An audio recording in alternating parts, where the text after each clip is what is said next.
All righty, folks. I'm starting to get that little tingly feeling where the real estate market's getting a little interesting again. And we have the one and only Beth Traversa with us today to tell us about a real estate transaction that she was a part of that just closed yesterday. So buckle up. This is going to be a fun conversation. How you doing, Beth? Hi, I'm doing great, Mike. So nice to be here. It's always a highlight of my week to be here with you and everybody. So thank you.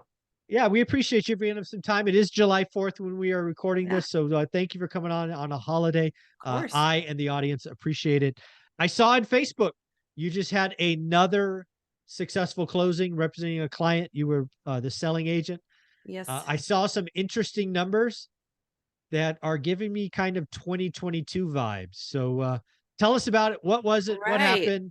All of Yeah. that.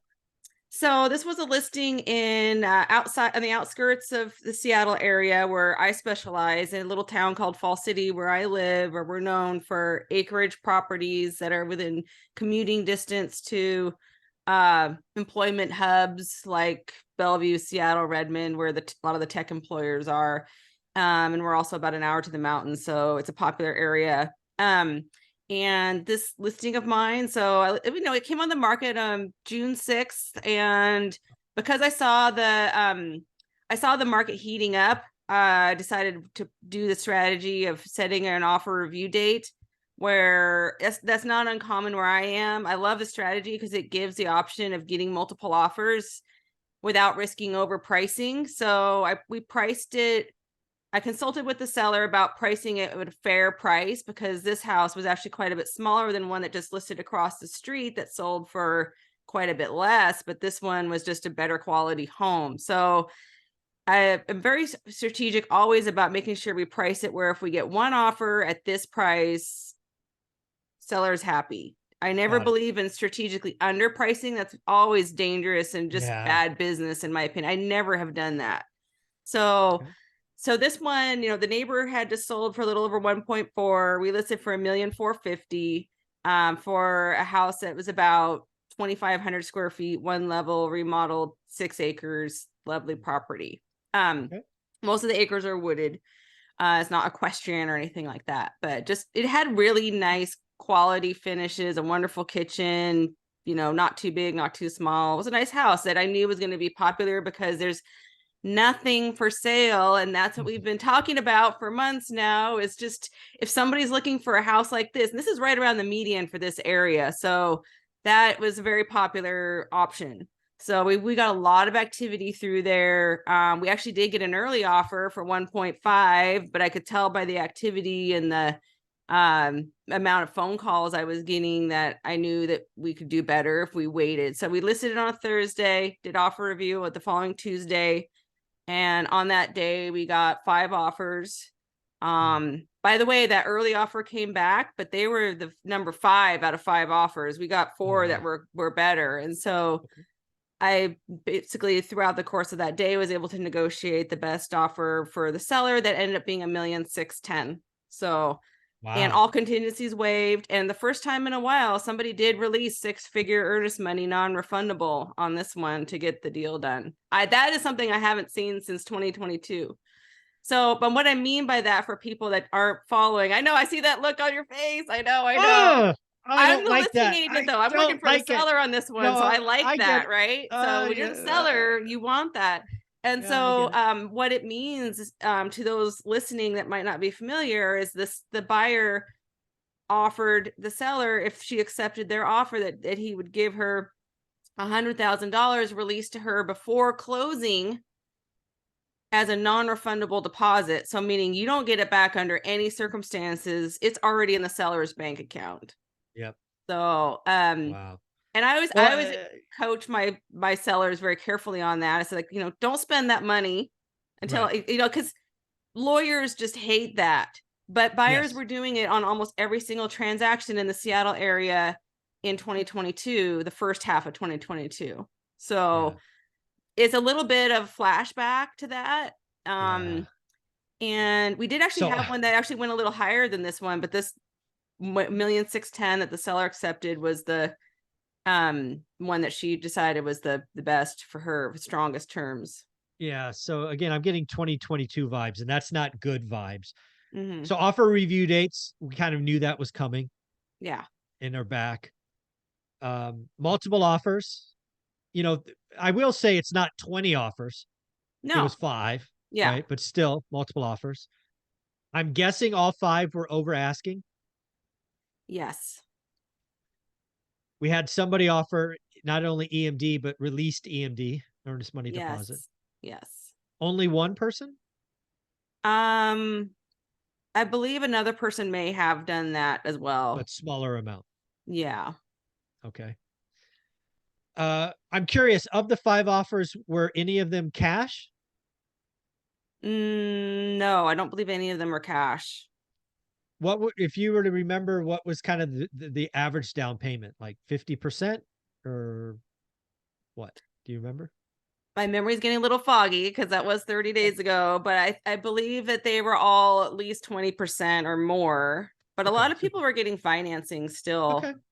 Yeah, I mean, So, that's a median priced home in your market, right? It's, yeah. a lot of people hear 1.6 million and like, oh my God, it must be luxurious. Like, no, that's just a ho hum house where you are. Yeah, it's typical. It's not unusual for our area. It's not the high tier. It's right Yeah. kind of in the middle. And then I am really curious about your seller. So she sold a property. I'm gonna guess she's moving out of town, Out of but I don't state. know that. She's going out Yeah. of state. Life Owned the life is property for a taking her. long time, built it, moving on.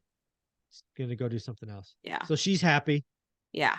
Um, did you, when you were working with her, when you were kind of getting to the 145, did you have any like feedback, like declutter, or was there Oh any yeah. other kind? So it's I tell people that it's the pricing strategy, and the entire strategy starts before it even comes on the market. It's how it's prepared.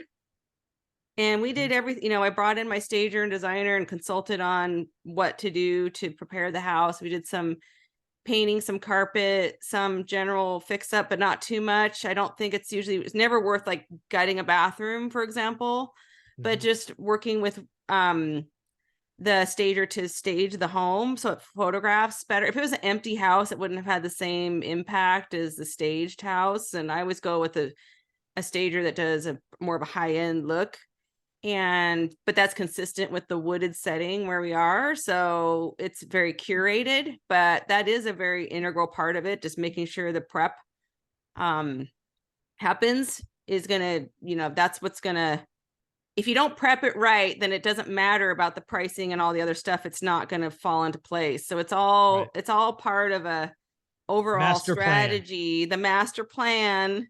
So, and again, I'm always careful to manage expectations. I never know if we're going to have multiple offers or where those offers are going to go. We kind of need to work with it as it comes. Yeah.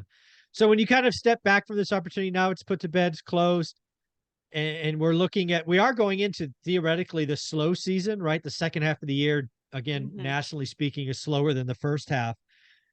But again, we have no inventory. I mean, it seems like the right size property or right price properties kind of at or below the median are still unicorns and rainbows. I mean, they're hard Mhm. to come by. Yeah. Yeah. It still is true. Very, very little on the market. So I'm talking to some sellers now where, like, that price point of this one that was 1,450,000, there's nothing at that price point now in our area. The area Wow. where I work most in the Snoqualmie Valley, especially in Fall City, my town, there's nothing.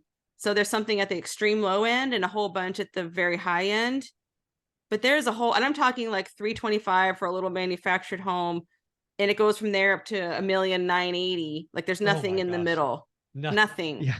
The Fed broke So the housing market. That's all I yeah, got to say. The it's Fed like I broke heard housing. that somewhere. The Fed broke the housing market. Yeah, so there's nothing. And Oh. so when a seller does come on the market at that with a good house at a good price, that's where we're going to get the So let activity. me ask you this crazy question, because I actually talked to three of my millionaires that come back every week are mainly flippers. Hmm. Um, I've told them that I think the best thing to do is go off market, try to find a property below the median that's, hasn't been touched in 3 decades, get it for the right price, and then just do a cherry remodel. All right, if you're going to if you can exit at the median with margin, AKA profit, It's probably the easiest time to do that. There's just nothing in the middle. There's nothing there. Yeah. Nothing in the middle, and I agree with that. I think that's a good strategy, especially if you can find something off market that's not fixed and do the things, and again, I Yeah. don't think you even need to go all out with your remodel. I mean, I've been hearing some flippers doing more of a lipstick Yeah. fix, and sometimes that's all you need to do. So, Yeah. It's crazy. I think that's a good strategy. Yeah. The market is clearly broken. I don't see it getting better. Um, it's just tough. It's tough. But if somebody wanted to buy or sell, or better yet, get a referral from you for another top agent across the country, where are we sending them? Yeah, I've been connected with lots of great one rental at a time folks, and I love it. I can be found, my website's the easiest way to reach out to me, BethTraversoGroup.com. I can also be found on Facebook and Instagram at Beth Traverso. Well, congratulations on a very happy seller. I'm sure she was very happy to move on to their next Thank area. Do you. you know what? Do Yeah. you know what state she's going to? Idaho. She's going to Idaho. Oh, very cool. Hmm. All right. Well, Beth, Yeah. thank you very much. Stick Thank around you. for video number 2. All right.